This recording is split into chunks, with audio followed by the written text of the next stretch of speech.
Hey peeps, it's Tripl-L, and today I'm here to talk to you a bit about a Pokemon related topic.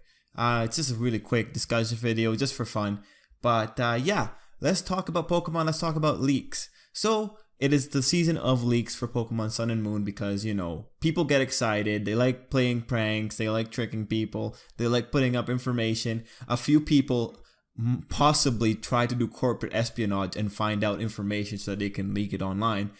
But when it comes to leaks, personally, I enjoy them just for the fun of being able to deflate them later. I very much love it when people get super excited about a leak and then something comes out that totally disproves it, because that's really funny. I don't know. I know it's kind of like, whatever, but it's funny.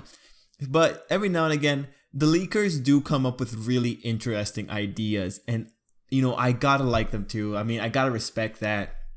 And so, in one of the leaks for Pokemon Sun and Moon, the one that has some evidence for a possibility of truth in it, it followed up and it added more things onto the leak list. Things that were included, and I'll have it on screen, was pretty much things like if Ash Greninja was going to show up in the game, Alola versions for other Gen 1 Pokemon, and other little details like Forfru gets new styles. But the thing that I thought was really interesting was this idea about a new cat Pokemon that varies in type and appearance based on breeding. Okay, so the reason that this particular idea is so attractive to me is because I remember when I was a kid and I realized that you could breed Pokemon of different species together and still get an egg. That was like crazy to me as a kid. It was childlike wonder at its finest. I totally appreciated that Game Freak gave me the freedom to pair a Skitty with a Werelord and still get a baby without killing the Skitty parent. That kind of free, that's video games right there. Like, it's that sense of wonder that you could only get from a video game about super powered up animals. But regardless, that idea is really cool to me. So if we actually end up having a Pokemon whose gimmick is, if you use a parent of a different typing, this Pokemon will inherit that typing as a secondary typing.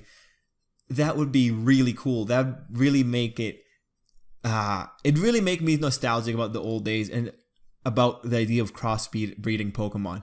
Especially because, again, in the old days, I had a box specifically named Crossbreeds, which I just filled with Pokemon that had different breed parents and whatever. It's a cool little thing, and if it comes back in Pokemon Sun and Moon, if this part's actually true, I'd be so appreciative. Now, I do want to talk a bit more about typings, because it turns out that in a lot of leaks, the idea of typings is really becoming prevalent. There's this constant information being thrown around, whether it be there are some Pokemon who will change types depending on if they do a Z move. There are Pokemon who will evolve and have a different typing depending on if they evolve during the day or during the night. Or even with the little Rockruff, it's having a whole theory where its typing will be dictated based on which island it evolves on. Very interesting stuff. Thankfully, the majority of this information can be proven or disproven with the Korokoro reveal that's set to come out in September, because they said they were going to cover Rockruff. But regardless, if it turns out that there's some kind of, type mechanic going on, that Pokemon can be the same species of Pokemon but have different typings based on external factors, that'd be a very interesting concept to bring into Pokemon. And let's actually take that concept and take it a step further. And the reason I want to talk about this too is because I saw this picture and I just need to show you guys. So see this thing? It's a little Lucario crossbreeding experiment going on. We get a Riolu that's of different variations based on the parent. And this is just a really novel idea. This would make Pokemon breeding all the more interesting, right? Because now you get this situation where you can make effectively a modified Pokemon, a Pokemon with an altered form based on how you want to breed the parents around.